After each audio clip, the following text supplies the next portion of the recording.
আনিস সাহেব, ওনাকে জিজ্ঞেস করেন ওনার বাইকের দাম কত। এই গরিব ভাই, তোর বাইকের দাম 2,10,000। নাস্তা খাওয়ার বিল 2,10,000। 5 লাখ টাকা দিয়ে বাইকটা নিয়ে নাও। Thank you. এত বিশ্রী কফি কেন? কে বানিয়েছে? এক্সকিউজ মি স্যার, আপনি কফিটা এভাবে ফেলে দিলেন কেন জানতে পারি? ফেলে দিলাম কারণ এত বাজে স্বাদের কফি আমি কখনো খাইনি। তাই বলে তো আপনি আমাদের কফিটা এভাবে ফেলতে পারেন না স্যার। আপনি কাজটা ঠিক করেননি। আপনি এখনই এখান থেকে বেরিয়ে যান প্লিজ। আপনি আমাকে বের হয়ে যেতে বলছেন? জি স্যার, আপনার মতো অভদ্র মানুষকে আমরা আমাদের কফি শপে জায়গা দিই। সরি। আপনি চেনেন আমাকে? আপনি জানেন আপনি কার সাথে কি কথা বলছেন? আপনি একজন অভদ্র মানুষ। এটা ছাড়া আসলে আপনার অন্য কোনো পরিচয় জানার আমার কোনো প্রয়োজন নেই। আপনি কার সামনে দাঁড়িয়ে কোন সাহসে কি বলছেন আপনি কি একটু বুঝতে পারছেন? সাহস তো মাত্র দেখলেন, পুরোপুরি সাহস দেখতে না চাইলে আপনি এক্ষুনি বের হয়ে যান। এই রেস্টুরেন্টের মালিক কে? আমি রেস্টুরেন্টের মালিক। আপনার মতো একটা ম্যানারলেস মেয়ে এই রেস্টুরেন্টের মালিক জীবনেও হতে পারে না, কারণ কোনো কাস্টমারের সাথে কোনো রেস্টুরেন্টের মালিক এ ধরনের ব্যবহার করতে পারে না। আমি তো আপনাকে কাস্টমারই মনে করি না, আমি আপনাকে একজন অভদ্র মানুষ মনে করি। ম্যানেজার সাহেব, আমি এই রেস্টুরেন্টটা কিনবো। সরি স্যার, এই রেস্টুরেন্টটা বিক্রির জন্য। আনিস সাহেব, আমি কালকের মধ্যে এই কফি শপটা কিনতে চাই। সরি স্যার, এই রেস্টুরেন্টটা কোনোদিনও বিক্রির জন্য না। ম্যানেজার সাহেব, আমি কালকে এই রেস্টুরেন্টটা কিনবো এবং কালকে এই রেস্টুরেন্ট কেনার পর আমি এখানে কফি খেতে আসবো। তারপর যেন আমি এই মেয়েটাকে এই রেস্টুরেন্টে না দেখি।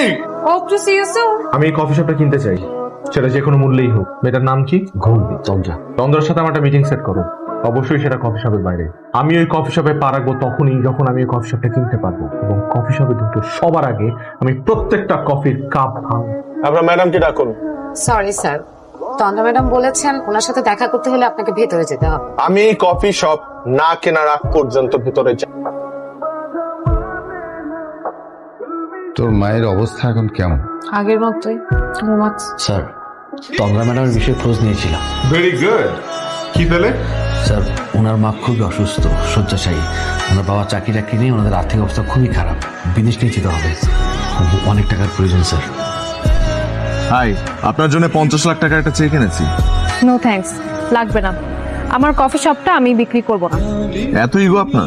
আমার যেটা সেটাকে ইগো বলে না, সেটাকে বলে আত্মসম্মান বোধ। আর আপনার যেটা সেটাকে বলে ইগো।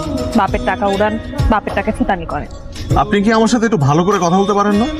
অবশ্যই পারি, কিন্তু আপনার সাথে বলবো না, কারণ আপনি সেটা ডিজার্ভ করেন না। আমার উপর তো রাগ কেন? আমার আপনার প্রতি রাগ না, আপনার মতো বড় লোকের ছেলেদের প্রতি রাগ, যারা আসলে ভাবে দুনিয়াতে টাকা দিয়ে সবকিছু কিনে ফেলতে পারে। মানুষকে মানুষ ভাবতে জানে না। আসলে টাকা দিয়ে সবকিছু কিনে নেওয়া সম্ভব, বিকজ মানি ইজ পাওয়ার। অবশ্য আপনি তো এটা বুঝবেন না, কারণ আপনার কাছে তো টাকা নেই। আমার আসলে সেই টাকার দরকারও নেই যে টাকা মানুষকে অমানুষ হিসেবে গড়ে তোলে।